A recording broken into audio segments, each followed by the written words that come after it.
At Bergara, we believe responsible hunting begins long before pulling the trigger. That's why our foundation supports initiatives that protect wildlife and preserve natural balance. This project, focused on rescuing roe fawns during spring and summer harvests, reflects that commitment, combining technology, awareness, and action to safeguard what truly matters.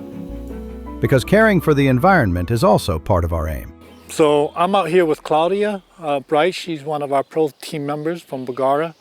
And out here today, we're doing a roe deer kits, the fawn rescue. And now's the time where the farmers cutting their fields. And we want to make sure with the Bergara Foundation, we're funding this project to ensure that we try to save as many roe deer fawn as possible by mitigating the loss. And by working with Claudia, the local hunters and the local communities around here to help us preserve the habitat as well as wildlife for the next generation to enjoy. So that's why we're out here doing this project. It's very important. And every year there's a lot of damage, a lot of loss of roe deer fawn that Claudia will explain the numbers and why we're doing it in down here in Bavaria. Yeah. Sure. Should I just start and tell about the numbers? Yeah. So as you can see, we have like a big amount of grass, and the roe deer getting the kids, they put the kids down in the grass and leave them there.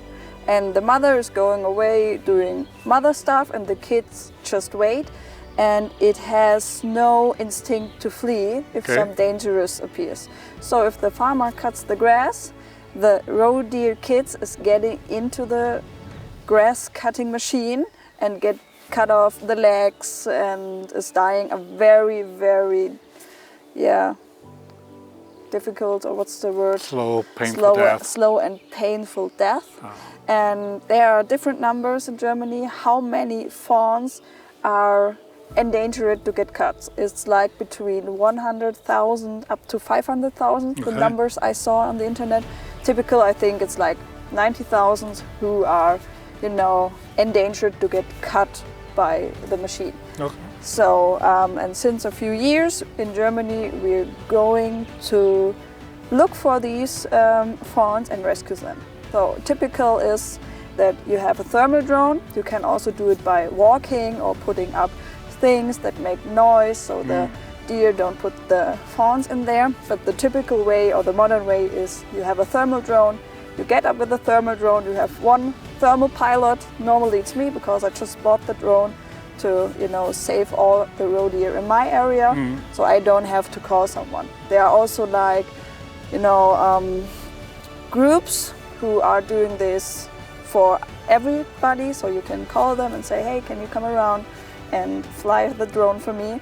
But sometimes it's very complicated because all the farmers cut on the same day, because it depends on the weather and on the height of the grass.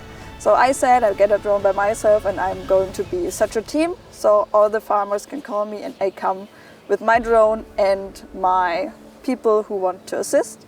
And then we get up with the drone looking for the fawns, and when we see a fawn, we take some box and get the fawn out of the field, get it next to the field, and when the cut is done, we put up the box and the fawn can go back to the mummy. Great. And with drone technologies, back in the days, before drone technologies and thermal cameras, it would take hours and a lot of manpower to doing this. And with thermal technology and by utilizing the drone, we mitigate and cut that time in half, so we can cover a lot more fields and a lot more focus in ensuring that we try to rescue as many roe fawn as possible. And that's a vital, important thing about our foundation, what we're doing with the Bergara Foundation.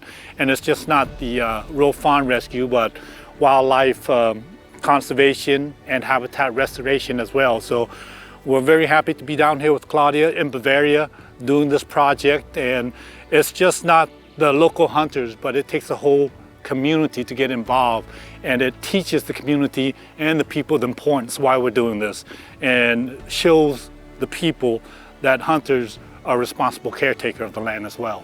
Yeah, and in Germany, almost everybody who's rescuing a fawn is a hunter. So there are also like non-hunters doing this, but most of the hunting community is like 90% are hunters.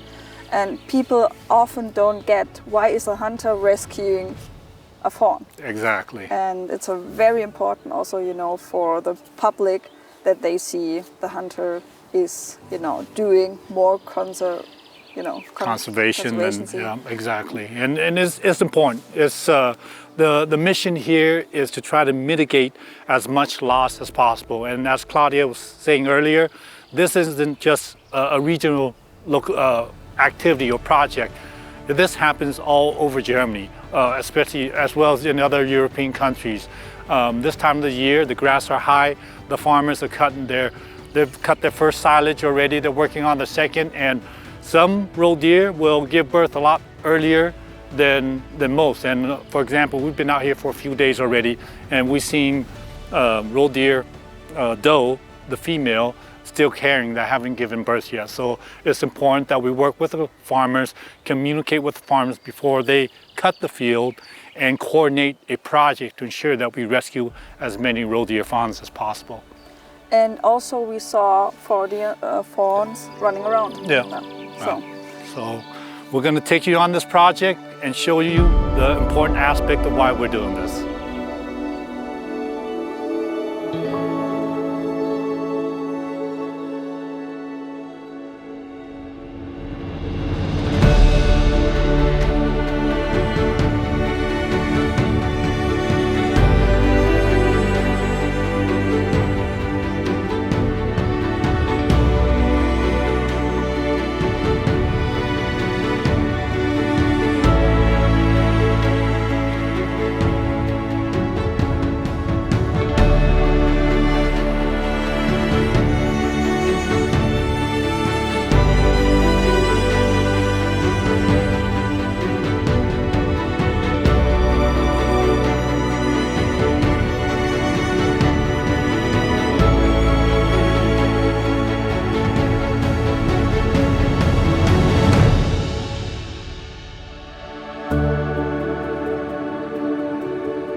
So it's been great. We had a lot of people turn out, a lot of assistance that Claudia brought to help us rescue the fawn. We've been working for a few days already. And how many fawns do you think we've rescued total, Claudia? I think we can say it's like 1 to 2 fawns up at 10 hectares. So in total, per one period a year in my hunting grounds, it's up from, 20 to 40. But sometimes, you get a fawn twice, because you rescue it the one day and you start rescuing the next day, and it's the same fawn sitting in the other field. Yeah, exactly. And what we try to do also is try to mitigate human scent. So that's the reason why you're seeing us rescuing the fawn with grass between our hands, and it's trying to mitigate and reduce human scent as much as possible. And when we remove the fawn, we take him out to a safe location to where the mother can easily locate that same fawn. And yeah, sometimes it's repetitive, but it's worth it in the end, because as many fawn as we can save, that's fawn for the deer from the next generations, for future generations to enjoy. So yeah, thank you.